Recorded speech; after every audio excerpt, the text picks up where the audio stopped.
You're out on the road, you might see snowplows removing the snow and the ice from the roads.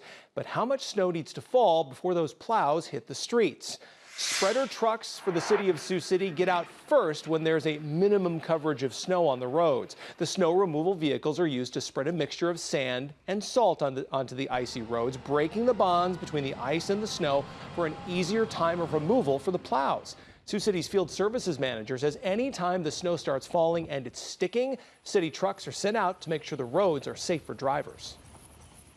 All of our spreader trucks do have plows on them, but then we do have backup trucks. We'll send the backup trucks out if there's a minimum of 2 inches. If there's less than 2 inches, we won't send just the plow trucks out. If it's less than 2 inches, we can pretty much maintain anything that we need to with just our spreader trucks. Simon says if you encounter any snow removal equipment while you're on the road, give them the space they need to do their jobs and make the roads safer for everybody.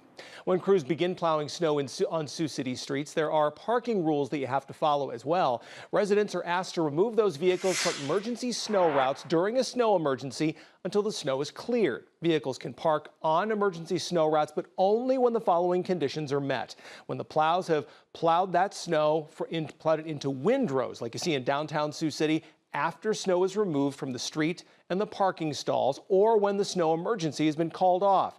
Additionally, during a snow emergency, residents should park on the odd side of the street on odd days of the month and park on the even side of the street on even days of the month. Residents are encouraged to remove cars from on-street parking when possible so they can clear the roads completely. Now, to look at all the rules of the road, take a look at this story at our website, ktiv.com.